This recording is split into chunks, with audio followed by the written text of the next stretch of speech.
So, you want to start a junk hauling business? Well, so do I. And I figured along the way I would kind of document, well, not kind of, I would actually document the steps I went through, the successes I will or will not experience, and the failures I may or may not experience. Actually, the failures I definitely will experience because those are going to happen. So, like I said, wanted to form a junk hauling business myself. Really didn't see any how-to stuff out there. Usually in these types of industries and these types of businesses, nobody wants to share anything, obviously, because they want to capture all of the market share that they can. So I know just about nothing about the junk hauling business. I came across an article as I was researching different businesses. I have a business, and we'll talk about that in a second, and I wanted to start a second one. And I've been researching and looking at franchises or looking at buying something existing. And really this appealed to me. Junk has kind of always appealed to me. It's my dirty little secret. I liked going to junkyards as a kid. I really liked just kind of stumbling upon those hidden gems of treasure, which in my case as a child was like a Matchbox car you'd find somewhere or something along those lines. Nothing crazy.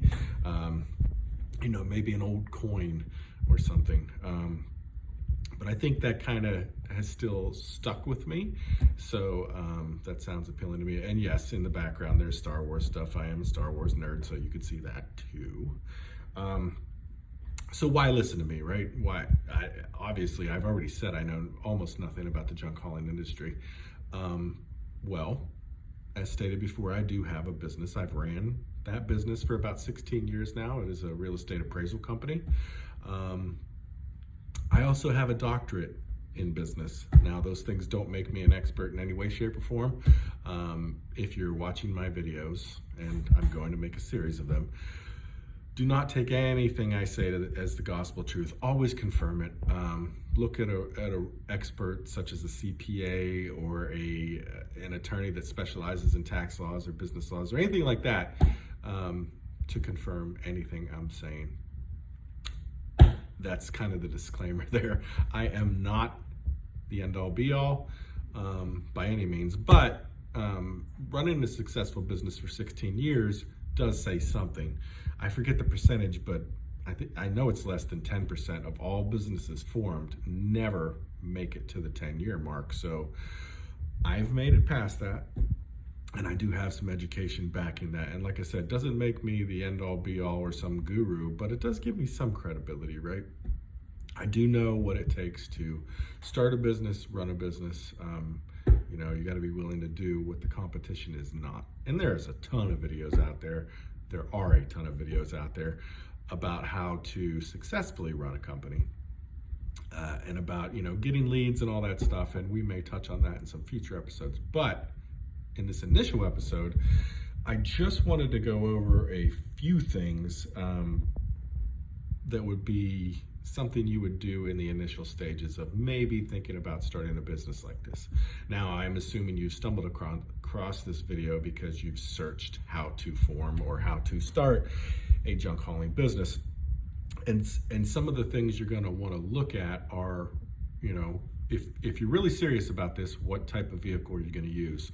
Because there are different DOT requirements, and in some cases you need waste hauling permits. And a lot of that goes by gross vehicle weight.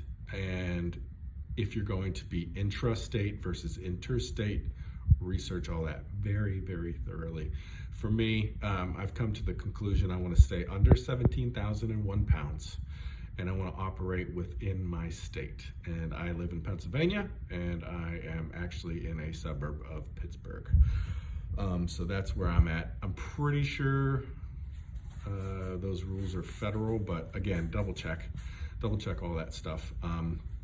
A good source is DOT. Another good source is your local landfill. They're going to know a lot about whether you need a waste hauling permit or any other permits for that matter.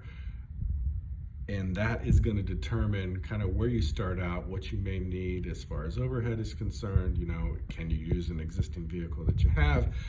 You're going to want to look at that because that is a big cost factor in this business, you have to have something to haul the junk, and it has to be worth your while. You have to make money every time you dump junk at a landfill, or whatever you're going to do. The other thing you really need to focus on initially is what type of ownership do you want to have over this business? Meaning, are you going to be a sole proprietor? Are you going to form an LLC? Are you going to be a corporation? Do you have partners? Are you on your own? These are things you really need to think about and go over. And you also need to be using sources like a CPA or like a business attorney. I use a CPA for all that stuff. When I started my real estate appraisal business 16 years ago or so, I was a sole proprietor. I was taxed at a very high level. And then I spoke with the CPA some years later and realized I could really gain the benefits, of being an LLC with S Corp status. Again, that's something you may want to look at. It gave me the benefit of an LLC with some benefits of being an S corporation as well. A lot of tax benefits there for that specific business. Probably going to use that for this one, but I need to touch base with my CPA on a couple other things. But I think that is the route I'm going to go that's going to work for me, and you're going to need to research what is actually going to work for you. The other disclaimer I want to give is this video that I'm shooting now, and probably the ones I'm going to record in this series, are occurring in 2021. There's a shortage of just about everything. Vehicles are scarce. Used vehicle market is insane. So keep that in mind, because there's some things I might be doing that you're going to look at maybe 2 years from now or whenever it is and say, wow, why did he do that? Well, 2021, it is a seller's market for sure, and inventory is low on all kinds of things. So those are roadblocks from entering many different business ventures. So those are some things to keep in mind. But I'm actually looking forward to doing this. I have made the decision to go through with this. I am filing initial paperwork with an attorney and talking with my CPA, and I'm going to finalize all those things, and then bam, I'm going to pull the trigger. I am going to name the company, form the company, and make a final decision on the vehicle route. I'm pretty sure what I'm going to do, but I want to talk about that in episode 2.